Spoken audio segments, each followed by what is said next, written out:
Doctor గారు gut is the second brain అంటారు కదండి. అలాంటిది డైజెషన్ ప్రాబ్లమ్స్ అన్నవి కూడా చాలా మందిలో కనిపిస్తూ ఉంటాయి. మరి గట్ హెల్తీగా ఉంచుకోవడానికి, డైజెస్టివ్ ప్రాబ్లమ్స్‌ని తగ్గించుకోవడానికి ఎలాంటి జాగ్రత్తలు తీసుకోవాలంటారు? ఇది ఎవరిని వదిలిపెట్టదు. మగవాళ్ళని వదిలిపెట్టదు, ఆడవాళ్ళని వదిలిపెట్టదు, పిల్లల్ని పిల్లల్ని మొదలుపెట్టదు. శాశ్వత పరిష్కారం. హుహు.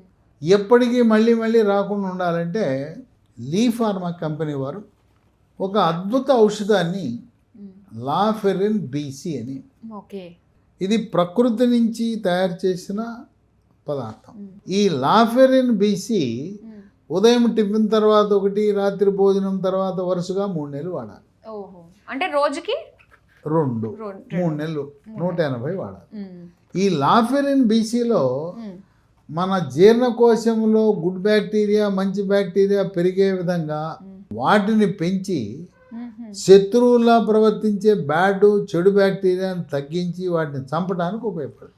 ఇంకోటి ఏంటంటే గ్యాస్ ట్రబుల్ అధికంగా ఉండటం వల్ల అపాన వాయువు కూడా ఎక్కువ వెళ్ళిపోతూ ఉంటుంది. వాసనతో కూడిన అపాన వాయువు, దాన్ని పిత్తులు అంటాం, బాంబులు అంటారు. కనుక అపాన వాయువు రావటానికి కూడా గ్యాస్ ట్రబులే కారణం. ఈ లాఫెరిన్ బీసీ, ఇసమప్రోజోల్ 2 కలిపి వాడటం వల్ల ఆ సమస్యను కూడా పరిష్కరించి గ్యాస్ ట్రబుల్కి శాశ్వతంగా చెక్ పెట్టచ్చు. సూపర్ అండి. చెక్ పెట్టేసే మంచి మందుల్ని మాకు పరిచయం చేసినందుకు థ్యాంక్ యూ సో మచ్.